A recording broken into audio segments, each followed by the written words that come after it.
Hi, and welcome to this introduction to a slightly more advanced way of superimposing yourself or representation of yourself onto an image of your dream travel destination. So in this video we are going to focus on how to cut out backgrounds and how to use images without backgrounds, that is transparent images, on other images so that you can superimpose yourself onto the other images. So we will use Pixlr Editor. There are two, Pixlr Editor and Pixlr Express. Pixlr Express is way simpler and more suitable for the younger kids. This is the editor. Pixlr Editor resembles Photoshop 6.0, so a slightly older version of Adobe Photoshop in an online format. So you can do a lot, but you can't do all that you can do in Photoshop. And we will start out by finding our background image, and then we will find our foreground image, and then we will lay bare the foreground by cutting out the background of the foreground image, and then we will superimpose that to the background. Alright, so first up, let's find our dream travel destination. I've opened Google Maps. I'm in Oslo, and I take the Street View guy and I place him right here. Obviously this would have to be done more thoroughly, so this is my dream destination for sure. I use my screen grabber to take this picture, print screen. I have a specific program for doing it, but you can just do it without. Just press screen, and you will have it in your on your computer, and you can insert it by clicking Control V, and then you can insert it wherever you want to. I will save this image, and I'll call it background. Dream travel. This save, and then I will go to pixlr.com/editor, and I will click, sorry this is in Danish, but it says open an image from your computer, and I know it was called background dream travel. So all set and ready to go. So this is my background. I don't want to do anything to this at the moment, but I want to superimpose myself onto that image. So I will open another image. Open image, and I'll just quickly find an image of myself. This one. And this image is a representation of me. Let's just say it is, just for example's sake. And I'll have to make it transparent. So the first thing I would do is I would duplicate the background layer. So I click here and I click duplicate, and I double click on the padlock, and I untick the box for the background so that I've only got the copy of the background. Then I use the magic wand, and this is really the tool for doing this. You can cut out by marking with the lasso marker, but the magic wand is well, in my experience, the easier way to do it. Tolerance 21. You'll just have to experiment with if it takes away too much, then you'll have to go down in tolerance, but in this case 21 is okay. It marks the area where it finds similar colors. If I hit delete, it'll take away all the blue.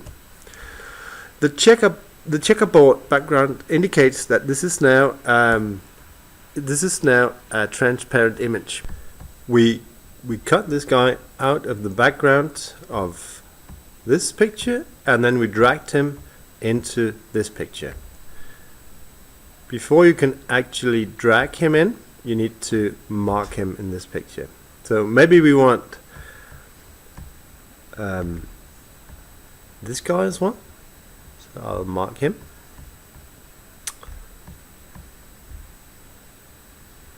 So I'll mark this guy and I'll drag him in. He lost his finger along the way. That wasn't the intention. Like this. I might want to change the way he looks, so I can click on Free Transform, and I can place him in other places in the map, like this, and I can change the size and all the rest of it. So that's basically it. You take the representation of you, and you cut out the background using the magic wand, and then you mark the figure that you want to drag into your background picture, and then you're done. Obviously you can choose filters here as well. You've got filters. You can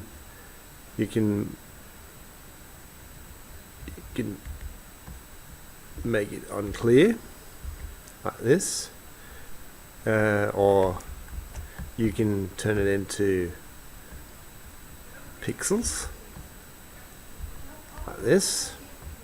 If you want to make it look like Minecraft, a Minecraft universe, filters and pixels. And you've got many options here. Your imagination sets the border for what you can do here. It is very elaborate. So that's really up to you. It's a real dream sequence now. If you choose a foreground image that is more complex in color combination, it becomes more difficult. It is absolutely doable, but it takes more time. I'll give you an example. I will open another image, and this time it will be an image with a more complex background. It could be this one. See, this background consists of many nuances of gray and white. So if I just use the magic wand here, same tolerance, it doesn't pick out all of it. It picks out some of it, and I'll have to do many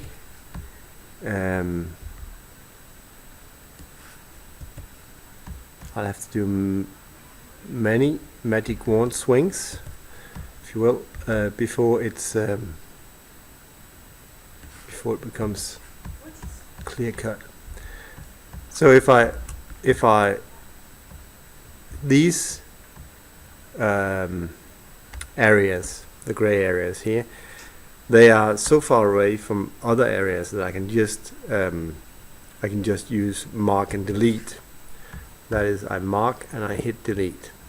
So now I want to duplicate and get rid of the background. I should have done that first up, but now it's way easier to get rid of the background. So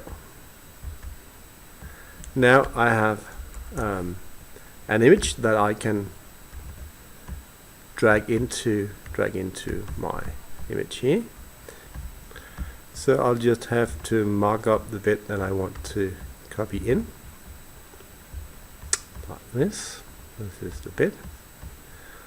I have to make sure that I'm on the right layer, because there are more than one layer, and I have to be on the layer that actually contains the bit that I want to move. So now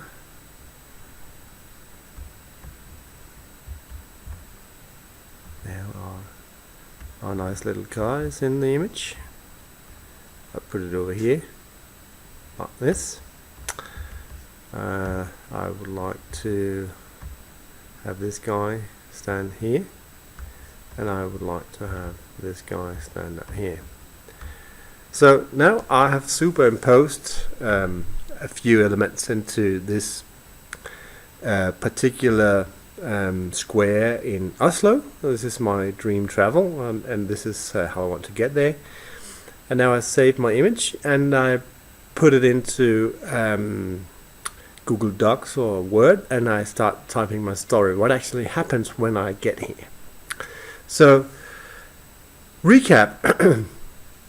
What we do is we go to Google Street View or another place to find background images. I find an image of a place that I would really love to go. I screen grab that image and I save it to my computer. I open it in Pixlr Editor. I go to my own drive, or I take a picture with my camera, or I find an image of myself or something that represents me, and I take that and I click Files and Open Image in in Pixlr Editor, and I open the image of me, or what represents me, and I take away the background. Once I've done that, I mark the element that's left from after I've taken away the background, and I drag it into the to the real background image, and then I'm in the foreground, and the image that I took from the internet is in the background. So I've superimposed myself onto something from Google Street View or wherever it might be. And the example is shown here. That's slightly more complex than doing it in Pixlr Express, but you've got so many more options here. This is for the slightly older pupils. So looking forward to seeing your contributions in the MOOC, and this is it for now. Bye.